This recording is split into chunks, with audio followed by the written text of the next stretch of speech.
नमस्कार मित्रांनो, मराठी बोली या चॅनलमध्ये तुम्हा सगळ्यांचं स्वागत आहे.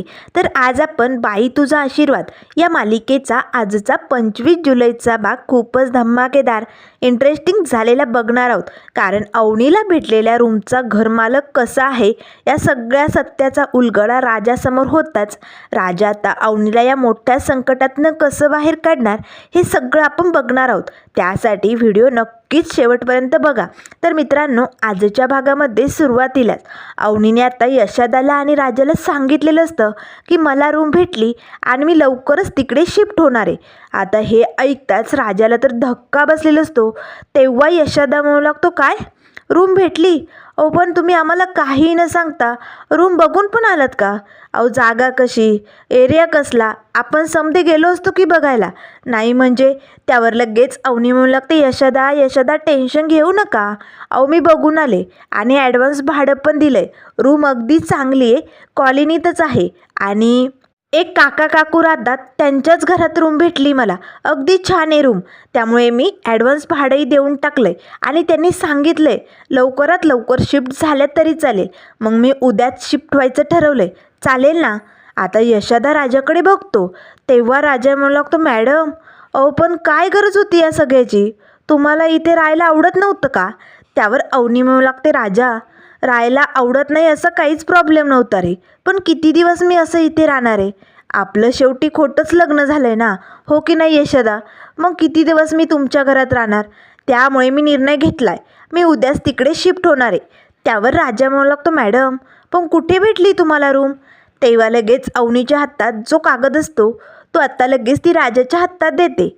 हे बघ राजा, या ठिकाणी पाण्याच्या टाकीजवळ अगदी छान कॉलनी आहे. त्यावर राजा म्हणू लागतो, मॅडम पण असल्या ठिकाणच्या जागा सेफ नसतात हो. तुम्ही चांगली चौकशी केली आहे का? तुम्ही तिकडे सेफ नसणार आहे मॅडम. त्यावर अवनी म्हणू लागते, राजा अरे मी बघून आले रूम अगदी छान आहे, काका काकू राहतात तिथे, मला काहीच प्रॉब्लेम नसणार आहे, तू नको टेन्शन घेऊ. यशादा चला मी बॅग भरायला घेते. तसं आहे ना, मला उद्या निघायचे म्हटल्यानंतर आवराआवरी करावी लागेल ना. असे म्हणत अवनी आतमध्ये निघून जाते. राजाच्या डोळ्यातनं अश्रू येत असतात. राजा मात्र खूप इमोशनल झालेला असतो, त्याला खूप वाईट वाटतं. तेव्हा लगेच यशादा म्हणू लागतो, राजा एक ना एक दिवस हे होणारच होतं, मी तुला आधीच सांगितलं होतं की नाही? हे बघ, शाप खूप भयानक असतो रे, आणि खोट्याच्या पायावरती उभी केलेलं घर जास्त दिवस टिकत नाही राजा. अरे कितीदा सांगायचं तुला? अरे खोट्याच्या आधारावरती काहीच घडत नाही आणि तू त्यांना खोटं सांगून या घरात आणलं आहे. त्यामुळे राजा जाऊ दे, त्यांचा निर्णय झाला आहे ना, त्यांना थांबवण्याचा प्रयत्न करू नको राजा. त्यांच्या इच्छेचा मान ठेव, जाऊ दे त्यांना. त्यावर राजा म्हणू लागतो, पण यशादा माझं लय प्रेम आहे रे त्यांच्यावर, मी लय प्रेम करतोय त्यांच्यावर, खरंच जीवापाड प्रेम आहे माझं त्यांच्यावर. त्यावर यशादा लगेच राजाच्या खांद्यावरती हात थोपटतो. राजाची समजूत काढतो. राजा अरे गरीब लोकांना प्रेम करण्याचा अधिकार नसतो रे, नाहीच आहे, त्यामुळे सावर स्वतःला, असे म्हणत यशादा तिकडनं निघून जातो. तर इकडे त्यानंतर देशमानेंच्या घरात आता हा मोठू सनकी विमान आलेला असतो. आता घरात येताच महेश अवनी कुठे? अवनी इथे आली होती घरात, मला कळलंय. अवनी कुठे? सांगा ना काका, अवनी कुठेस तू? असे आवाज आता हा मोठू देऊ लागतो. त्याच वेळेस आता महेश म्हणू लागते, विवानारे जरा गप्प बसणारे, अवनी इथे आली होती पण ती इथे नाही आहे. त्यावर लगेच आता इथे हा विवान म्हणू लागतो, आली होती मग कुठे गेली? म्हणजे पुन्हा गेली का त्या फालतू ड्रायव्हरबरोबर तुमच्या नाकावर टिच्चून? आता महेशला खूप राग येतो. विवान तोंड सांभाळून बोल, हे बघ असं काही बोललेलं आम्हाला चालणार नाही आहे. त्यावर विवान म्हणू लागतो, काय खोटं बोललो?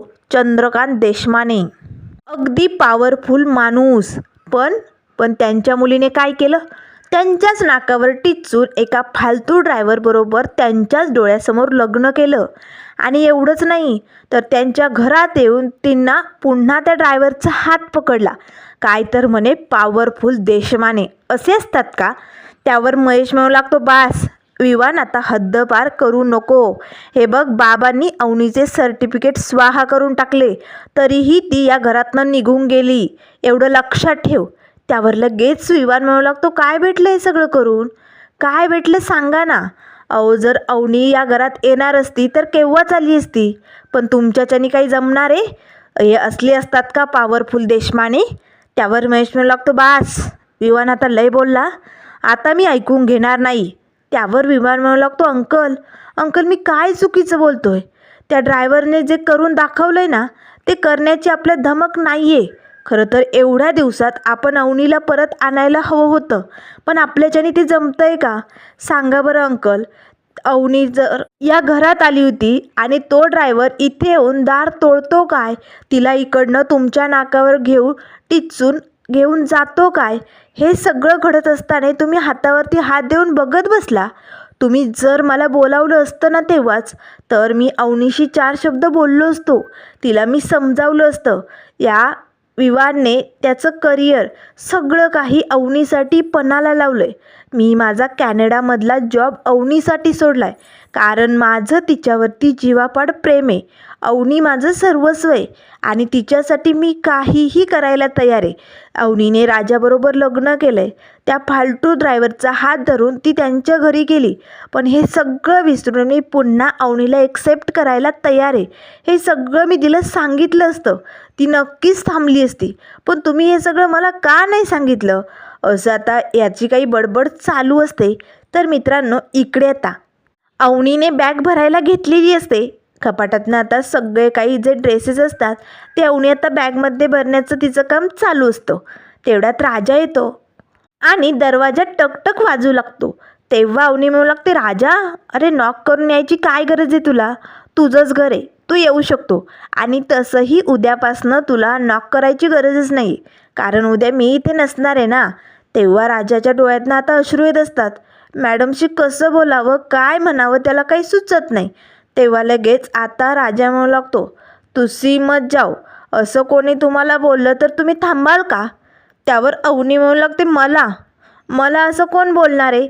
त्यावर राजा म्हणू लागतो, घरातली एकुलती एक माणसं असं बोलू शकतात. तुसी मत जाओ मी पण बोलू शकतो, तर तुम्ही थांबाल का? त्यावर लगेच अवनी म्हणू लागते, थांबेल की, पण कुठल्या अधिकाराने थांबवणार आहे तुम्हाला? सांग ना, आपलं लग्न खरं झालं आहे का? आपण खोटे नवरा बायको आहोत आणि किती दिवस हे खोटं नातं ठेवून मी या घरात राहणार आहे राजा. त्यामुळे प्लीज आता मला जाऊ दे. एक ना एक दिवस हे सत्य तुझ्यासमोर आणि तुझ्या घरच्यांसमोर उभं राहणारच होतं की नाही? मग त्यामुळे प्लीज राजा मला थांबवू नको. मला रूम भेटली आणि मला आता तिकडे उद्या शिफ्ट व्हायचे. हे बघ, तू जो हा भातुकलीचा खेळ चालू केला ना, खरं तर आपलं लग्न खोटं झालं आहे हे घरी आल्यानंतर पहिल्याच दिवशी सांगायला हवं होतं, पण नाही. त्या दिवशी तू पुढे पुढे नेत या खेळाला सुरूच ठेवलं आणि आजपर्यंत तो खेळ चालला. पण राजा असं किती दिवस आपण घरच्यांना फसवणार आहेत? त्यामुळे प्लीज राजा आता थांबव हे सगळं. मला एकदा जाऊ दे, मग तू सगळं सत्य घरच्यांना सांगून टाक. तेव्हा राजा म्हणू लागतो, मॅडम पण काय प्रॉब्लेम आहे? जरी लग्न खोटं असलं तर तुम्ही इकडे राहू शकता की, हवं तर कायमचं इकडे राहा, आम्हाला काहीच प्रॉब्लेम नाही. त्यावर अवनी म्हणू लागते, नाही राजा तुम्हाला नसेल प्रॉब्लेम, पण मला आहे ना प्रॉब्लेम. मी नाही राहू शकत तुमच्या या घरात, त्यामुळे प्लीज मला जाऊ दे. तेव्हा राजा म्हणू लागतो, मॅडम मॅडम थांबा ना. तेव्हा अवनी म्हणू लागते, हो मी जर इथे थांबले तर तुझ्या घरच्यांना तू सत्य सांगणार आहे का? त्यावर राजा म्हणू लागतो, हवं तर मी सगळ्यांना खरं सांगतो, सगळ्यांना सांगतो, पण मॅडम मॅडम प्लीज तुम्ही नका ना जाऊ. तेव्हा अवनी म्हणू लागते, ठीक आहे सांगतोय तू सत्य, मग लाव समद्यांना फोन लाव आणि लगेच इथे बोलाव. मलाही बघायचं आहे तू घरच्यांना सत्य सांगतो की नाही. त्यावर राजा म्हणू लागतो, मॅडम मॅडम ऐका ना, असं नका करू, तुम्हाला कळत नाही आहे का? त्यावर लगेच राजा आता कॉटवरती बसतो. अवनीच्याही डोळ्यात पाणी आलेलं असतं. तेव्हा अवनी म्हणू लागते, राजा हे बघ, मी गेल्यानंतर तू ना तुझ्या घरच्यांना सगळं काही सांगून टाक. हवं तर मी एक चिठ्ठी लिहून ठेवते, ती चिठ्ठी तू त्यांना वाचायला दे किंवा वाचून दाखव. नाहीतर मी एखादा व्हिडिओ बनवून ठेवू का? मी गेल्यानंतर तू घरच्यांना दाखवू शकतो. कसं आहे ना राजा, जेव्हा मी इकडनं घर सोडणार आहे ना, तेव्हा मी तुझ्यासोबत आणि तुझ्या घरच्यांसोबत कुठलाही कॉन्टॅक्ट ठेवणार नाही आहे. मग लगेच राजा म्हणू लागतो, का मॅडम काय झालं? माझ्या घरच्यांचा तुम्हाला एवढा राग येतो का? एवढे वाईट आहे का माझ्या घरचे? त्यावर अवनी म्हणू लागते, नाही रे राजा, खूप प्रेम करतात ते माझ्यावरती, अगदी जीवापाड प्रेम करतात. जीव ओवाळून टाकू शकतात रे माझ्यासाठी. म्हणून अशा लोकांपासनं दूर राहणं मलाही कठीणच जाणार आहे. त्यामुळे मला त्यांच्याशी कुठलाही कॉन्टॅक्ट नाही ठेवायचं आहे. माझ्या या वागण्यामुळे त्यांना त्रास होणार आहे. पण आय एम सॉरी राजा, मला माफ कर, हे मला करावंच लागणार आहे. असे म्हणताच आता राजा लगेच आपले डोळे पुसतो आणि तिकडनं निघून जातो. अवनीलाही खूप वाईट वाटत असतं. तर इकडे राजा आता बाहेर अंगणात येतो. आता इमोशनल झालेला राजा रडत असतो. एकटक आता मॅडमच्या विचारात गोंधळलेला असतो. अवनीबरोबरचे आता लग्न झाल्यापासूनचे सगळे क्षण त्याला आठवू लागतात. कसं पोलीस स्टेशनमध्ये दोघांचं लग्न झालं, त्यानंतर घरी आल्यानंतर धूमधडाक्यात स्वागत झालं आणि अण्णांनी नंतर दांगटांची सून आली म्हणून सगळ्या गावासमोर कशी रिसेप्शन पार्टी ठेवली. घरात जे जे काही त्यांच्यासोबतचे क्षण असतात ना, ते सगळे राजाला इथे आठवू लागतात. राजाच्या डोळ्यातनं अश्रूंच्या धारा वाहत असतात. तो रडत असतो. मॅडमने इथनं जाऊ नये, कारण राजाचं खूप प्रेम असतं असं त्याला मनापासून वाटत असतं. पण आता शेवटी अवनीचा निर्णय झालेला असतो. त्यामुळे त्याला काय करावं काही सुचत नाही. तेवढ्यात लगेच यशादा तिकडे येतो. यशादा आता राजाच्या पाठीवरती हात ठेवतो. राजा राजा अरे सावरले स्वतःला. मी सांगितलंय ना तुला, त्यांच्या इच्छेचा मान ठेव. त्यांची इच्छा आहे ना इकडनं जाण्याची, नको अडू रे. एक ना एक दिवस हे होणारच होतं. आता इंटरव्ह्यू आपल्याला देण्याची वेळ आली. अन्नाला, धन्याला, पाण्याला काय उत्तर द्यायचं ना, याची तयारी कर राजा. आता बाद झालं. आता विचार करणं बंद कर. त्यावर राजा म्हणू लागतो, काय करू दादा? अरे सांग ना, माझं जीवापाड प्रेम आहे, पण त्या कुठेही राहू दे, त्या सेफ असल्या पाहिजे. आणि अशा ठिकाणी त्या सेफ नाही राहणार आहे. त्यामुळे मला बघावं लागेल, त्यांनी जी रूम घेतली तिकडे त्या सेफ आहेत की नाही हे मला बघावं लागेल. मी आलोच. असे म्हणत आता छत्री घेऊन पावसातच राजा घरातनं निघालेला असतो. तेव्हा यशादा म्हणू लागतो, राजा थांब. त्यांनी बघितली ना, चांगली आहे ना त्या म्हणतायत, मग कशाला जातोय राजा तू? त्यावर राजा म्हणू लागतो, नाही दादा, मला बघावं लागेल. जगात त्या कुठेही राहो, पण त्या सेफ राहायला पाहिजे. असे म्हणत राजा आता छत्री घेऊन तिकडनं निघालेलो असतो. तर इकडे आता ही सुली कावळीन अगदी उड्या मारायला आनंदातच खुश झालेली असते. आता दत्त्याला तिने झालेला सगळा प्रकार सांगितलेला असतो. तर हा दत्त्या तो तर डबल खुश. सुले अगं परत सांग की नेमकं काय काय घडलंय, मला लय आनंद झालाय. तेव्हा सुली म्हणू लागते, सांगते. हे बघ दत्त्या, अरे ती धोंड्याची सून घर सोडून चालली. तिने भाड्याचं घर बघितलं तिच्या एकटीसाठी. एकटीच तिकडे राहणार आहे, म्हणजे नक्की काहीतरी घोळ हाय बरं का. त्यावर दत्त्या म्हणू लागतो, अच्छा, म्हणजे घोळ साधासुद्धा नाही, मोठा दिसायलाय. त्यावर सुली म्हणू लागते, हो, आता एकदा का धोंड्याची घर सोडून त्याची सून गेली की मग मज्जाच मज्जा येणार, लय भारी मज्जा. त्यावर दत्त्या तर लय खुश होतो, कारण आता देशमानेंना ही झणझणीत न्यूज पोचवायची आणि मग आपल्याला गिफ्ट मिळणार. सुले तुला काय सांगू, द्राक्षाचा ज्यूस, गव्हाचा रस असा एकत्र केला ना, काही ज्यूस बनतो ना, तो ज्यूस आता मला तो ज्युनियर देशमाने घरपोच देणार. तेव्हा सुली म्हणू लागते, गप्प बैस, असल्या गप्पाना माझ्यासमोर नको करू, तुझं ज्यूस गेलं खड्ड्यात. त्यावर लगेच दत्त्या म्हणू लागतो, सुले अगं मग ही झणझणीत बातमी लगेच पोचूया की देशमानेंना. आता हा दत्त्या लगेच महेशला फोन करतो. तर इकडे आता या मोठू विवांचं डोकं खाण्याचं काम चालूच असतं. तेवढ्यात लगेच दत्त्याचा कॉल येतो. महेश आता फोन उचलताच म्हणू लागतो, बाबा त्या दत्त्याचा कॉल आलाय. त्यावर लगेच आता चंद्रकांत देशमाने म्हणू लागतात, स्पीकरवर ठेव. तेव्हा लगेच दत्त्या म्हणू लागतो, हॅलो ज्युनियर देशमाने. तेव्हा लगेच महेश म्हणू लागतो, हॅलो हा बोल, कशासाठी फोन केलाय? त्यावर दत्त्या म्हणू लागतो, हो ते हॅलो हाय ठेवा की बाजूला. अहो अशी झणझणीत ब्रेकिंग न्यूज, गुड न्यूज हाती लागली, ती तुम्हाला सांगण्यासाठी मी फोन केलाय. त्यावर लगेच महेश म्हणू लागतो, गुड न्यूज? कसली गुड न्यूज, नेमकं काय झालंय? त्यावर लगेच आता दत्त्या म्हणू लागतो, सांगतो. अहो धोंडीराज दांगट यांची सून म्हणजे अवनी धनराज दांगट ही घर सोडून भाड्याच्या घरात राहण्यासाठी निघाली. तिने तिच्या स्वतःसाठी भाड्याचं घर बघितलं. ती जागा कुठे, तिची रूम कुठे, हा सगळा पत्ता मी तुम्हाला पाठवतो. मग ज्युनियर देशमाने, तुम्ही तिकडे जा, तुमची तोफ घेऊन जा, काहीही करा, पण तुमच्या मुलीला तुमच्या घरात परत न्या. हे सांगण्यासाठी मी फोन केला आहे. हाय की नाही झणझणीत गुड न्यूज. आणि हो, तुम्हाला माहिती आहे ना सिनियर देशमाने काय बोलले होते? मी जर असं काही तुमचं झणझणीत काम केलं तर मला माझं गिफ्ट भेटणार. त्यामुळे माझं काम मी केलं आहे, तुम्ही तुमचं काम करा. चला ठेवतो फोन. असे म्हणताच दत्त्याने फोन बंद केलेला असतो. तर आता इकडे लगेच विवान म्हणू लागतो, हे बघा अंकल, अवनीला आणायला त्या रूमवरती मी पण जाणार आहे. महेश बरोबर मी पण तिकडे जाणार आहे. महेश एकटा जाणार नाही. त्यावर महेश म्हणू लागतो, हे बघ विवान, तू ना अगदी सनकी डोक्याचं आहे. तुझ्या डोक्यात राग तेव्हाच भरतो हा. उगाच तिकडे जाऊन काही राडा करशील आणि अवनी या घरात येणार नाही. त्यामुळे तुला यायची गरज नाही आहे. तेव्हा लगेच आता विवान म्हणू लागतो, अंकल अंकल महेश असा कसा बोलू शकतो? आता तर मी बदललो आहे ना, मग जाऊ द्या की मला. कधी एकदा अवनीला या घरात आणतोय असं झालं आहे हो. त्यावर लगेच देशमाने म्हणू लागतात, ठीक आहे विवान, तू जा महेश बरोबर, पण बाहेर गेल्यानंतर या उंबऱ्याच्या बाहेर देशमानेंची इज्जत काढायची नाही. एवढं नीट लक्षात ठेव, नाहीतर माझ्याशी गाठी. तेव्हा विवान आणि महेश म्हणू लागतं, ठीक आहे आम्ही जातो.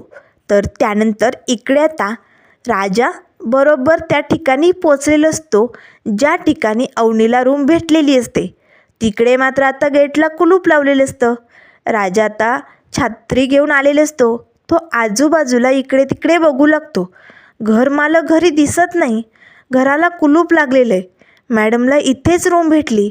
मग नेमकं रूम कशी असणार आहे, घरातले लोक कसे असणार आहे, या सगळ्याची जाणीव मला करून घ्यावीच लागेल. असे म्हणत राजा आता त्या घराच्या बाजूला जातो. आता बाजूला एक घर असतं. त्या काकू आता पाऊस आला म्हणून छोट्या मुलाची सायकल आतमध्ये घेण्यासाठी बाहेर येतात. अरे आरव, तुझी सायकल पावसातच राहिली. तेवढ्यात राजा गेटजवळ येतो. ताई एक मिनिट. तेव्हा लगेच त्या ताई थबकतात. काय झालं आहे? तेव्हा लगेच राजा म्हणू लागतो, इथे तुमच्या बाजूला रूम भाड्याने मिळेल का?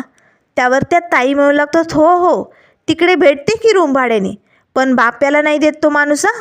तो फक्त मुलींसाठी रूम देतो, पोरींना असते ती रूम. त्यावर लगेच राजा म्हणू लागतो, ताई पण तिकडे कोणी दिसत नाही, कुलूप लागले घराला, कुठे गेलेत ते?